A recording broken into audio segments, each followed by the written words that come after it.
Before we begin, a quick note. This episode is divided into 2 chapters. In the first chapter, we describe some archaeological discoveries from the reign of King Sneferu. In the second chapter, we tell a story of King Sneferu himself. This story is a fairy tale, a fantasy, but it includes elements of sexuality. It may not be suitable for all audiences, so please use discretion when listening to this episode. Thank you.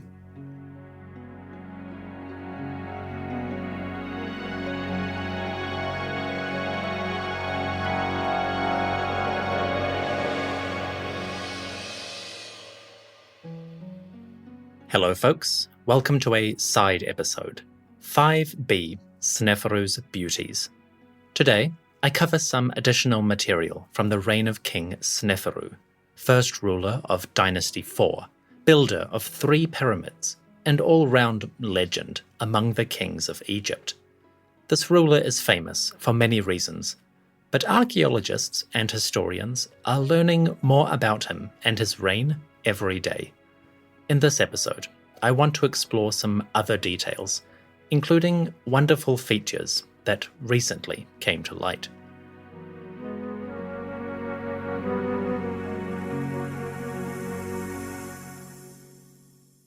In episode 5, I described the construction of 3 major pyramids. At Meidoum, Dahshur South, and Dahshur North, royal architects and workers laboured on immense building projects. The whole process took 45 years, maybe more, and by the end, Sneferu's agents had moved more stone, done more building work than anyone before.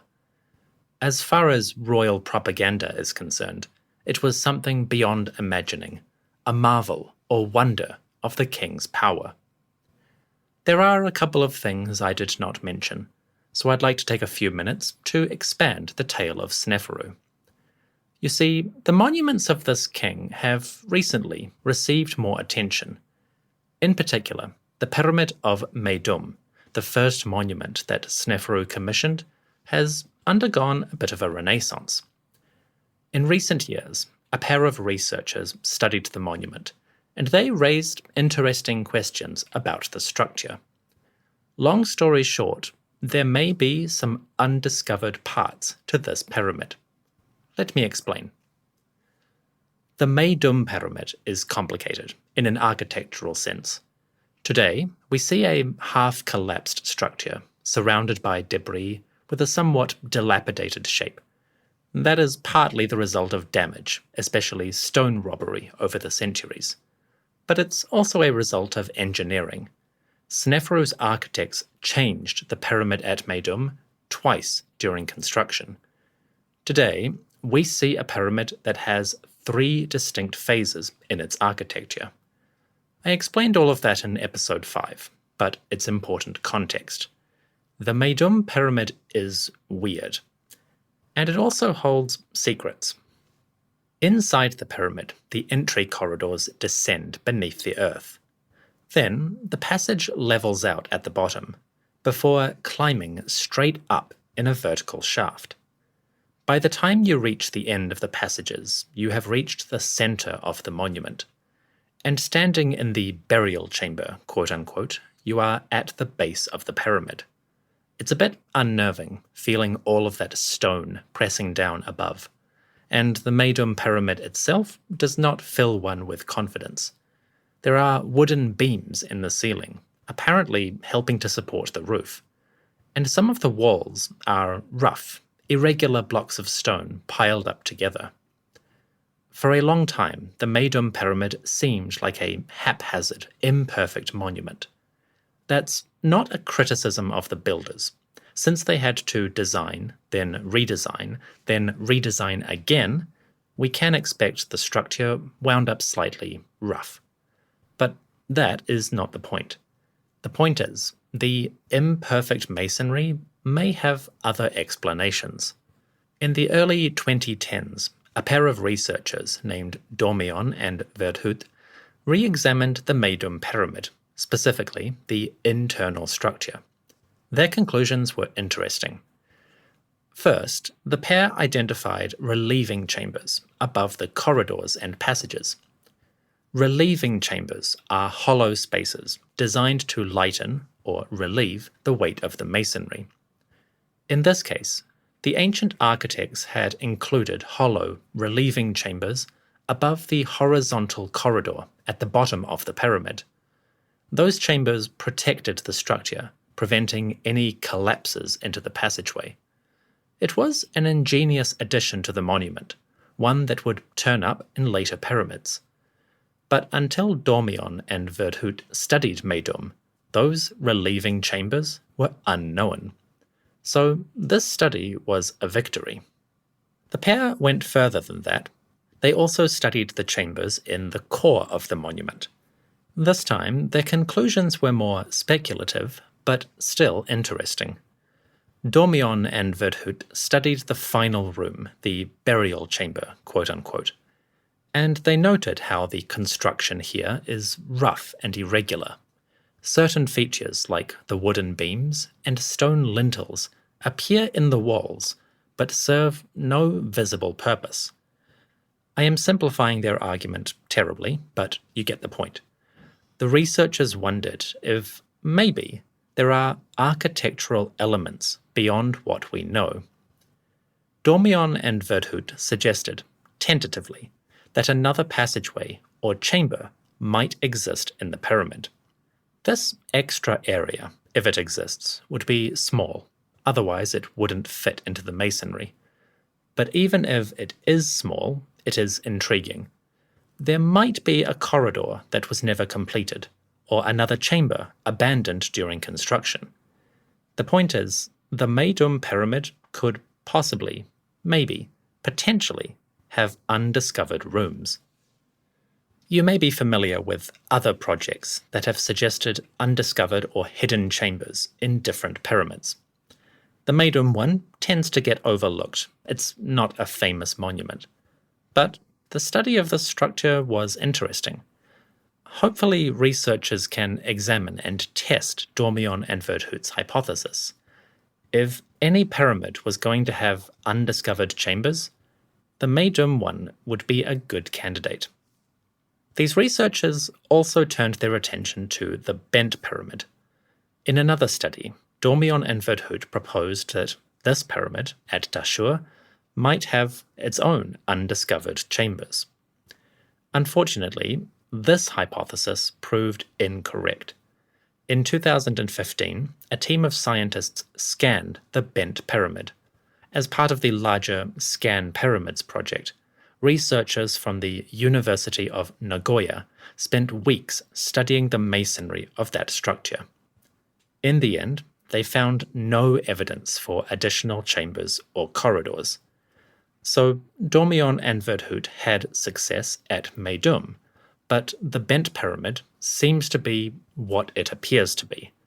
A fascinating monument with an interesting history, but probably no hidden chambers.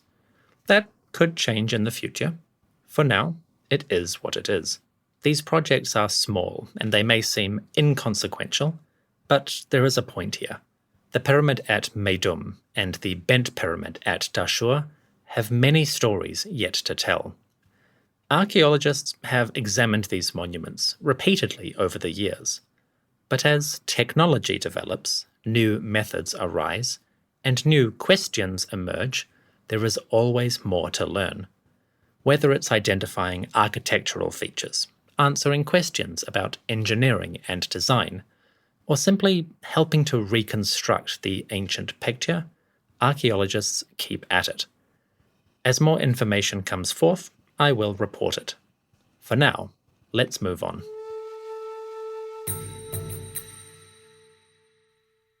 Now, we've talked about Meidoum and the bent pyramid at Dahshur. For the rest of this episode, we will stay at the site of Dahshur. You see, archaeologists are expanding their work near the bent pyramid, and in recent years, wonderful discoveries have emerged. Scientists have added greatly to our knowledge of the ancient landscape, and the work that Sneferu's agents did in this area. One excellent feature is the discovery of Sneferu's garden. In the early 2000s, researchers from the German Archaeological Institute spent a few years digging at Sneferu's Valley Temple. This is a stone building between the bent pyramid and the green floodplain beside the Nile. Valley temples are a noteworthy part of royal pyramid complexes. Sneferu's Valley Temple at Dahshur is the earliest one to date. Archaeologists surveyed the temple and excavated its foundations, and as they did, something remarkable emerged. Another building, slightly older, lay beneath the stones. This earlier monument was built from mud bricks, and it had a vaguely temple design, but it also had a curious feature. A large garden surrounded the monument. As they dug, the team found evidence for an orchard around Sneferu's temple. Ancient pits in the earth held the traces of roots from large trees. These trees were varied, including sycamore and cypress.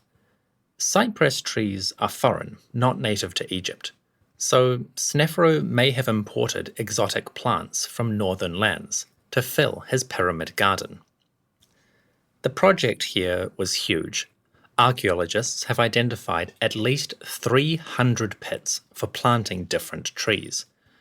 Clearly, the ancients were making something big, a huge pleasure garden in the sands of Dahshur. Why did they do this? The purpose of the garden is slightly unclear. We know it was important because the builders made it secure. The garden, or orchard, had a wall surrounding the area. This wall was huge, 5 meters thick, a real barrier to prying eyes. So the garden was secluded, off limits to most people, and the wall hid it from the outside world. That kind of exclusivity might hint at the purpose. This secret garden could be a place for ceremonies or celebrations of the king and his power. Sneferu's garden in the desert sands was kind of miraculous, an artificial oasis in the shadow of the pyramid. With that in mind, this garden complex could be a place to glorify Sneferu himself.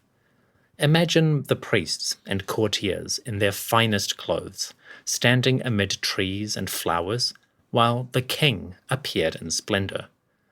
Perhaps Sneferu could use this artificial oasis to demonstrate his wealth and his power over nature and the world, the power to make life in the midst of the desert. That is educated speculation from one of the lead excavators, but you get the idea. The garden is anomalous in this environment. Maybe that was the point. Planting trees, a whole orchard in the desert, that was one heck of a flex. So, as work proceeded on the bent pyramid, Sneferu's architects tried something new. They created a garden complex in the deserts of Dahshur. It was a secret space enclosed by a massive wall. Here, hidden from prying eyes, gardeners would try to bring forth life from the sand. Potentially, they would use this space to celebrate the king's divine rule. Unfortunately, Sneferu's hopes for a lush orchard came to nothing. The sandy soil proved too harsh for these sycamore and cypress trees. Archaeologists working on the garden noticed that the roots of these trees usually failed to develop. Apparently, the arid soil was a barrier, and eventually the garden failed. When that happened, the king's architects revised their plans. Sneferu's agents abandoned the garden project, and they replaced it with something new, something far more permanent. In Chapter 2, we continue exploring Dahshur and the landscape around the bent pyramid. Along the way, we learn about the facilities that Sneferu's architects designed, specifically a new kind of temple for the pyramid complex. Also, a massive harbour connecting the cemetery to the Nile. And finally, we tell a story, a legend, about King Sneferu himself. That is after the break. See you in a moment.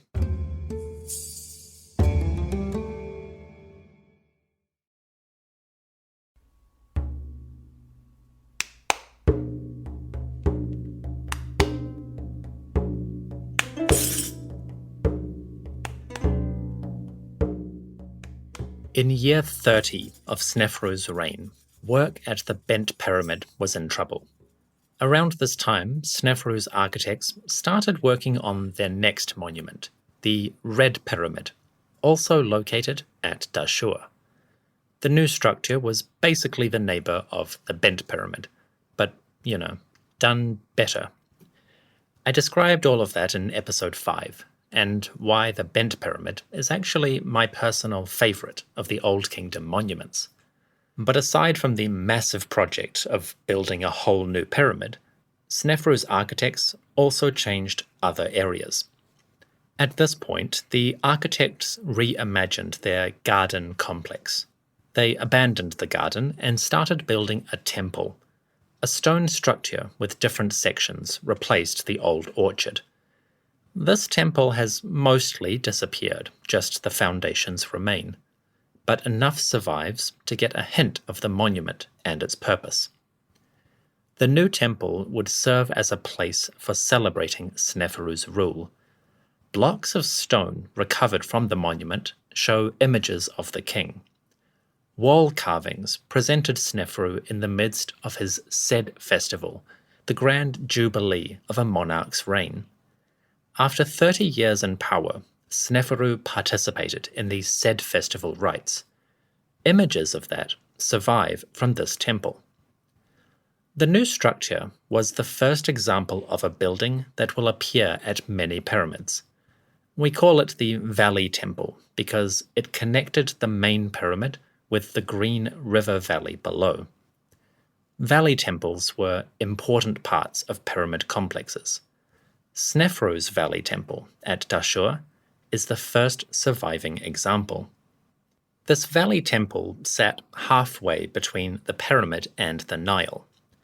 But even though it connected the pyramid with the river valley, the temple was still in the desert, sort of.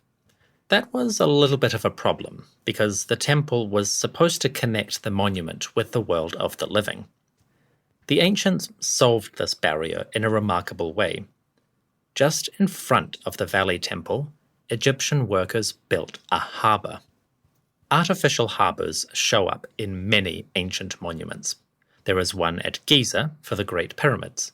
There were major canals and harbours at certain cities. And in later centuries, massive temples like Karnak would have elaborate harbours and docks. The ancient Egyptians were quite happy to modify the landscape to make transport and building projects easier. Today, archaeologists are devoting a lot of time and effort to uncovering that ancient infrastructure. As part of this trend, scientists have found the harbour at Dahshur. Excavations in the region have found the area of the harbour. It seems that Sneferu's overseers organised a large artificial lake. They might have used a pool or lake that already existed and then expanded it. Either way, they employed huge teams of workers to dig a massive harbour. Along the way, they probably dug a canal connecting that harbour with the Nile. This idea was simple but effective. With a good waterfront, ships could deliver stone, provisions, and people to the Dahshur area. As a result, the desert cemetery could become a thriving city and construction zone. To date, this harbour at Dahshur is the oldest pyramid harbour identified. There are older ports in different parts of the country, but for the pyramids, this is the oldest one discovered. And the excavation of this port, along with the Valley Temple, helps us understand the development of royal pyramid complexes.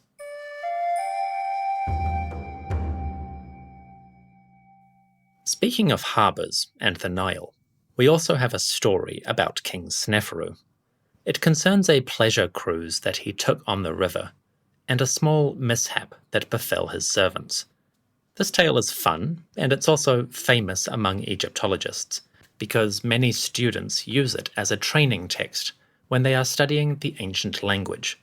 When learning to read hieroglyphs, the tale of King Sneferu and his boat crews is a very common exercise. As a result, some Egyptologists are kind of sick of it, but it is a fun story. The tale comes from a papyrus, the Westcar papyrus, if you're interested. This papyrus is long, and it records numerous tales of the Old Kingdom. There are stories about Sneferu, but also King Djoser, Netjeriket of the 3rd dynasty. There is a tale about King Khufu, Sneferu's son, who built the Great Pyramid, and many others. The papyrus is long, with many different sections. For now, the important part is that King Sneferu has his own tale. Let's tell it. The story begins in the court of King Khufu. That ruler is listening to tales told by his sons, the princes of Egypt. One of these sons, named Bau-Eth-Ra, stands up to tell a tale of Khufu's father, the great King Sneferu. This is where our story begins. Quote, Prince Bau-Eth-Ra rose up to speak, and he said, I shall let your majesty, King Khufu, hear a marvelous thing that happened in the time of your father, Sneferu, the true of voice. This marvel was performed by the chief lector priest, Jaja-em-Ankh. One day, the king of southern and northern Egypt, Sneferu, the true of voice, was going around every room in the palace. He was seeking a cool, refreshing place, but he could not find any. The king said, Go and bring me the chief lector priest, Jaja-em-Ankh. And Jaja-em-Ankh was brought to the king immediately. His Majesty described his problem, how he could find no place of rest. Jaja-em-Ankh replied. He said, I recommend that your Majesty proceed to the lake of the palace and equip a boat for yourself with all the beautiful women from the interior of your palace. Your Majesty's heart will calm when you see those women rowing up and down the Nile, when you see the beautiful pools of your lake, when you see the marshes and the beautiful banks. Your heart will calm because of that. Sneferu replied, Yes, I will make a rowing trip. Bring to me 20 oars of ebony wood, worked with gold. Their handles should be sandalwood, worked with electrum. Bring to me 20 women, with beautiful bodies, with firm breasts, with braided hair, women who have not been opened by giving birth. And bring to me 20 nets, and give those nets to the beautiful women, after taking off their clothes. This was done exactly as His Majesty commanded. End quote. The story begins in the middle of things. Sneferu is bored, maybe a little depressed, and to cure his blues, the educated priest Jaja-em-Ankh makes a recommendation. Sneferu should take a cruise on his lake or harbour, and he should enjoy the scenery. Heck, why not take some girls along for the ride? Surely that will cheer the king up. Sneferu listens, and he thinks that's a good idea. Naturally, Sneferu adds his own twist to the priest's recommendation. Yes, he will take a cruise with beautiful women, but to make sure the scenery is even better, he commands that the women be young with desirable bodies, and, most importantly, almost naked. The king gives very specific instructions that the women should take off their clothes and wear nets. That way, they are clothed, sort of, but everything is visible. Superficially, the tale gives a sense of Sneferu's personality, or at least his reputation. We get the idea that people remembered him as somebody who loved pleasures. In this case, the pleasure is obviously the pleasure of beautiful things that he can look at. The priest, Jaja-em-Ankh, emphasizes that Sneferu will be happy when he can see the beautiful women rowing on the river, and also the natural beauty of the water and the marshes themselves.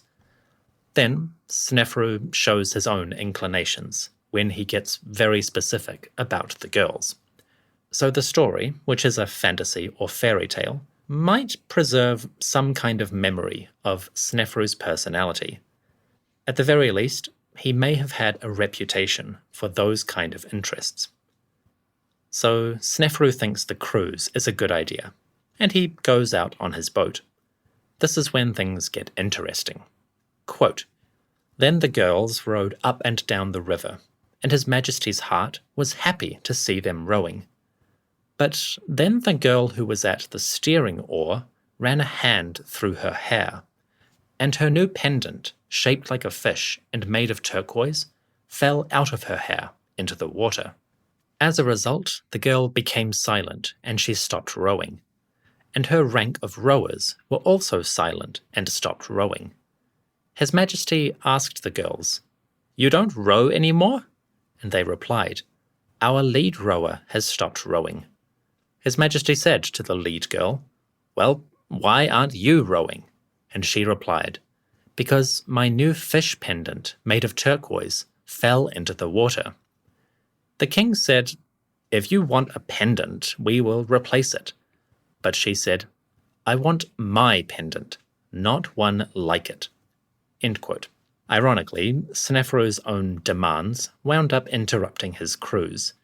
He specifically asked for girls with braided hair, a sign of youth. But one of the girls was wearing a pendant, and when she touched her braid, the pendant fell into the river. The king's fussy demands created a situation that ultimately interrupted his cruise. So, what could they do? The tale continues, quote, "His Majesty commanded, 'Bring me the chief lector priest, Jaja-im-Unk,' and the priest was brought immediately. The king said, 'Jaja-im-Unk, my brother, I have done as you said.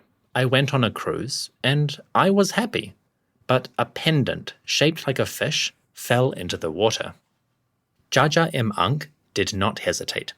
He spoke his magic words, and he folded the water back on top of itself, or he parted the waters of the lake. Jaja-im-Unk found the fish pendant lying at the bottom on a piece of pottery. He fetched the pendant, and it was given back to its owner, the rowing girl. Now as for the water, it was 12 cubits deep originally, about 3 meters, but once Jaja-im-Unk folded the river in half, the water was 24 cubits deep, about 6 meters. But the priest said his magic words again, and he restored the waters to their original position. His Majesty, Sneferu, spent a happy day with all the royal household, and he rewarded the priest Jaja-im-Unk with every good thing." End quote. Once again, the educated priest came to the rescue. Jaja-im-Unk, a man with secret exclusive knowledge, used his magic to save the pendant. He folded the river in half so that the waters lay atop one another, and the riverbed was dry. The priest walked out, presumably while the king watched from his boat, and he picked up the pendant. Just like that, problem solved. This tale may sound familiar in some respects. A magician parting the waters so that he can walk across the bottom? It is not hard to see a parallel with the tale of Moses parting the sea so that his people can cross to safety. Granted, Jaja-im-Unk's magic had a slightly frivolous purpose. Retrieving a pendant is not quite as important as saving thousands of lives. But you get the point.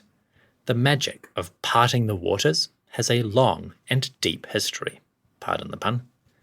So the tale came to a happy ending, literally. We hear that Sneferu spent a good day, a heru nefer, together with his household. It's hard to interpret what this means exactly. Do they mean he spent time with his family, courtiers, and so forth? Or is the story ending with a slightly tongue-in-cheek tone? The household that Sneferu spends a good time with could be those 20 girls he brought on the boat. I'm not sure about this one. The ending could be genuine, or it could be a euphemism for Sneferu's indulgence. I'll leave it to you. to decide the interpretation.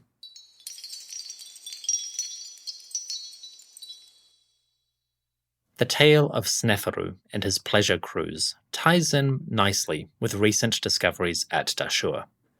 The king had a reputation for loving beautiful things.